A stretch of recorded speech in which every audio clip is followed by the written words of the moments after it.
شروع اللہ کا نام لے کر۔ بس میں ان ستاروں کی قسم کھاتا ہوں جو پیچھے ہٹ جاتے ہیں اور جو سیر کرتے اور غائب ہو جاتے ہیں، اور رات کی قسم جب وہ پھیلنے لگتی ہے، اور صبح کی قسم جب وہ نمودار ہوتی ہے، کہ بے شک یہ قرآن اس فرشتہ عالی مقام کا سنایا ہوا پیغام ہے جو صاحب قوت ہے، مالک عرش کے ہاں اونچے درجے والا ہے، سردار ہے، ساتھ ہی امانت دار ہے۔ اور مکے والو، تمہارے رفیق یعنی ہمارے پیغمبر صلی اللہ علیہ وآلہ وسلم دیوانے نہیں ہیں،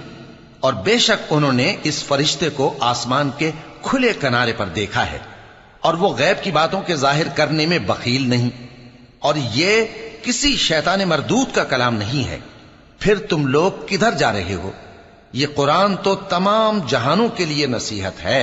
یعنی اس کے لیے جو تم میں سے سیدھی راہ چلنا چاہے